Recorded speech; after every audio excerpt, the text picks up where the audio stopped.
Hello, my friends. Happy Friday. Welcome to my YouTube Live. If you don't know me, my name is Sarah McGuire from Sassy Paper Crafts. I'm an independent Stampin' Up! Demonstrator, and today I'm going to be showing you how to make this super cute, super simple card. Now, we are doing a little bit of die cutting. If you're not into die cutting yet, you could simply just stamp this sentiment onto a piece of blushing bright cardstock and use dimensionals to pop it up. You do not have to die cut it, but we are doing a little bit of die cutting today, and we're going to be using the Dainty Flowers Designer Series paper. This is the last project for Dainty Flowers Week. You can find this paper in the Sale-A-Bration brochure on pages 6 and 7, and look at the beautiful project Stampin' Up! Has made with this paper. This paper is free with a $50 order in my online store during Sale-A-Bration, which ends February 28th. If you need a Sale-A-Bration catalog or one of the new January to April mini catalogs, click the link in the description of this video, fill out my request form. I will get that sent out to you. Hello, Mary Lou. Welcome. Happy Friday. So for this card, it's super easy. Let me show you this beautiful paper and what we're going to be doing with it. I love this oval. So this is the paper. I did a card Wednesday with this design. These designs are so beautiful. This is the design we're going to be using. I'm going to set that aside to show you in a minute. I just want to show you the beautiful flowers. And then when you flip it over, you get these beautiful prints, patterns.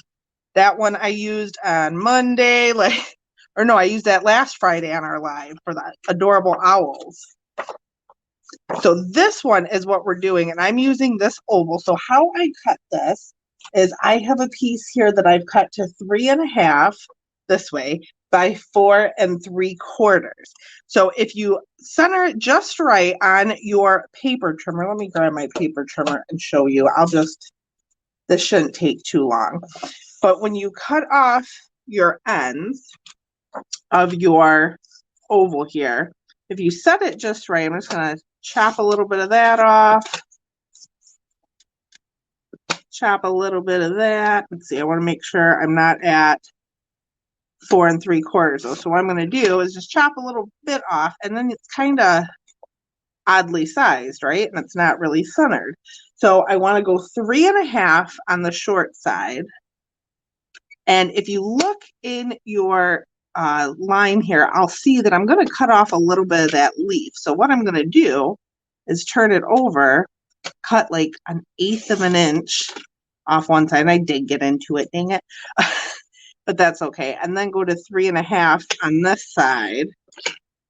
And I did cut into that. So what I'm going to do is fix that. We're going to cut a little bit more off just to make it even.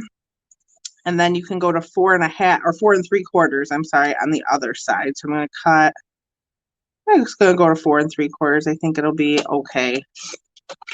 And now I have an oval for another card. Even though I cut it off a little bit, it's okay. I think once you add some things to it, I'm the only one that's going to notice it. It's fine. Anywho, let me get some stuff out of the way here, and I will show you the super duper easy, quick card. We only have a couple of pieces. Like I said, if you're not in to die cutting yet, kind of disregard this next part because we are going to be doing some die cutting. But first, we're going to be doing a little bit of heat embossing. So in the last mini catalog, Stampin' Up! Came out with this great thing called the Embossing Additions Toolkit. Let me move this stuff and show you. So the toolkit comes with these cool tweezers, a brush that you can get that excess powder out, and then this tray that has a cap on it. I usually leave the cap off. I'm just going to set it up there. And this is great for when you're heat embossing. So I'm going to show you a really quick and easy way to heat emboss. We're going to use the Charming Sentiments bundle. So this is a photopolymer stamp set with 17 stamps, and it also has coordinating dies for all the stamps. And that's pretty cool, right? Like it cuts out all the sentiments. So we're going to be using Wishing You Everything Wonderful. And I believe that's the die that goes with it. I'll know once I get the stamp out. It goes like that. Yep, that's the die. So I'm going to set that aside. I'm going to use this. I'm going to grab a D block and put my stamp on. I have a piece of Blushing Bride here. I'm going to use, oh, and the Embossing Editions toolkit also comes with an embossing buddy, which have been out forever. Then they were discontinued. Now they're back. Love these things. So what these do is they get all the static off of your cardstock. So that way the powder sticks where it's supposed to stick. So what you also need for heat embossing is Versamark. This is a clear watermark ink pad. And I'm just going to take my stamp just like I would with a color. And I'm going to ink that up, tap, tap, tap. Not pushing too hard, just tap, tap, tap. Make sure I get Versamark all over the whole thing. And then a light bit of pressure. I'm not pushing too hard. I'm just making sure it's on there. Now, you most likely can't really see that because it is a clear ink. So you'll see it, though, once we pour the powder. So I'm going to be using a white embossing powder. These come in packs of 3. So in this one, you get white, black, and clear, and it's the basics embossing powder. The supplies I used are listed in the description. I think I put Petal Pink, though. This is Blushing Bride. But I'm just going to pour that over and kind of flick off the excess. And now you can see I'm going to go over again just to make sure I got everything. That E is bothering me. And do that.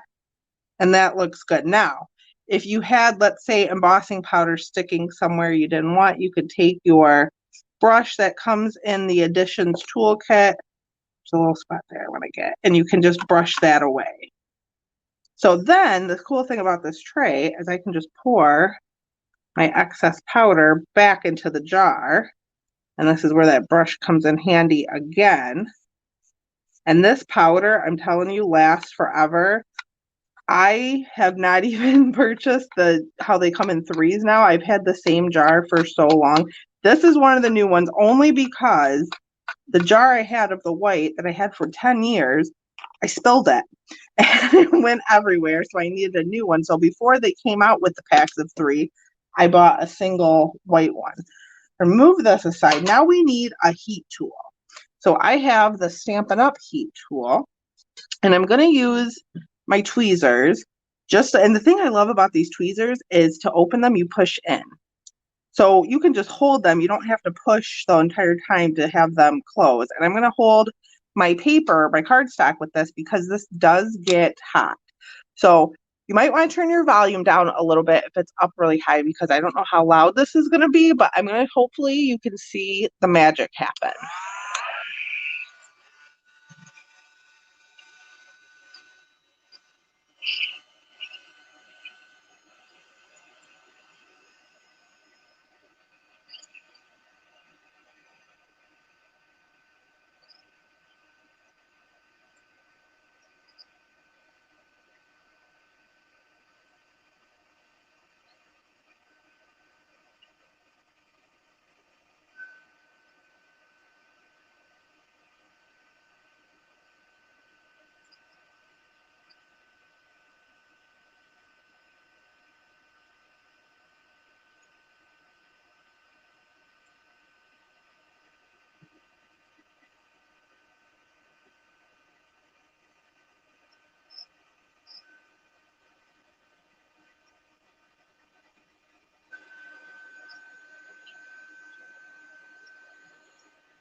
All right, I hope you could see that. How cool, right? So I just usually set a minute. It doesn't take long for that to set. I do want to mention there are 2 heat settings on the heat tool. I use number 2, and normally I will heat emboss going this way, but I wanted you guys to be able to see that, so I went underneath the cardstock, which does take an extra second or 2 longer. Let me try to put my heat tool away, not knock over my whole life. So now we're going to do a little bit of die cutting. So this die fits right over it and cuts it out perfectly. I'm going to grab my mini machine. These dies do fit in the mini machine, which you could get in your starter kit. If you wanted to join my team for $129, you get $175 worth of product and either the boho blue or this beautiful mini white Stampin' Cut and Emboss machine. So what I am going to do is I'm going to take a Post-it note just because I want this to stay put. So once I get it all lined up how I want it, let's see. Doesn't give you a whole bunch of wiggle room, these dies. So like I said, if you're not into die cutting yet, oops, and see I moved it with the Post-it. If you're not into die cutting yet, just skip this step. You could just take a piece of Blushing Bride cardstock and cut it and stamp on that, or you could heat emboss on that too. And I'm just going to put that down, and then we're going to run it through our machine.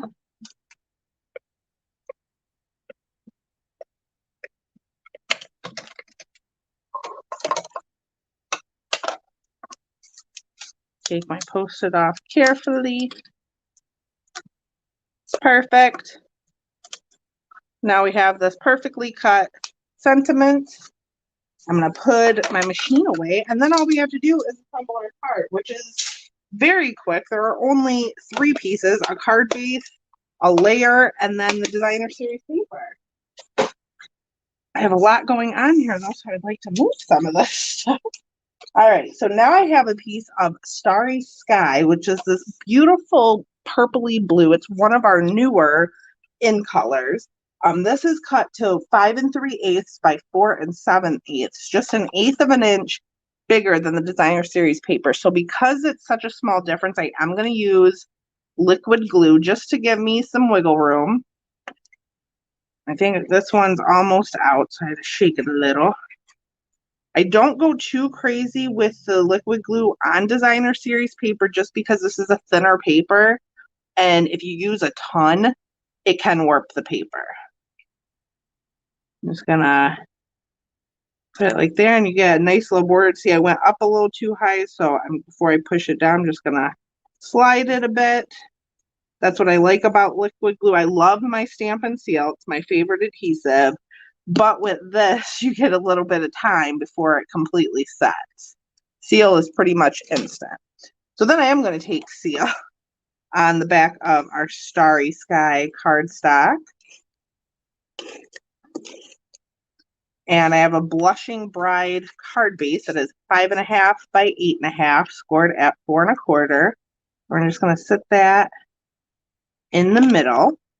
And then a couple of Stampin' Dimensionals for our sentiments. And I forgot to get out our bling, but it's one of my favorite blings.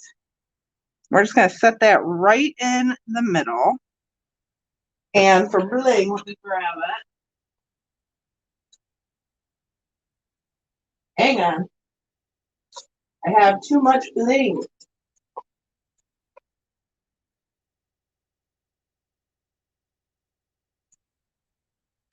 Well, I have too many and I have to find it, so I'm sorry.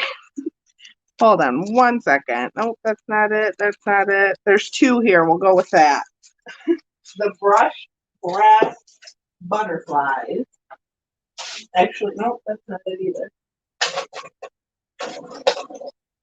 Next time I'll be more prepared. Normally I would add 3, but I only have 2 of those left, so we're going to add 2. And I'll add a third one once I find my other pack of them, because I know I have them. So I'm just going to add some of these beautiful butterflies to my card. Oh, and I forgot an inside piece. Gotta have an inside piece for somewhere to write. So this is just a regular piece of basic white that is 5 1/4 by 4. We're going to run some seal along that. Throw it in the inside. And I'm going to add one more butterfly once I find that. But that is our card. Oh, and I actually did stamp the inside of this. I put because you totally deserve it from the stamp set. Wishing you everything wonderful because you totally deserve it. I could do that real fast. I forgot I had stamped the inside. I don't always. So I'll just grab a C block and my Blushing Bride ink really quick. Because this was kind of intended for a birthday card, but it could be a Mother's Day card or a congratulations card. I mean, really anything. It is kind of girly. There. Now our card is finished. So if you like this card, please click that like button. And if you'd like to see more projects from me, hit subscribe. I go live every Friday and I upload new videos on Monday. So I hope you guys enjoyed this card today. I hope you have a very great weekend. Happy weekend. Thank you, Mary Lou. She said very pretty card. Thank you so much. So have a fantastic weekend, everybody. And I will see you all next time. Thanks so much for watching.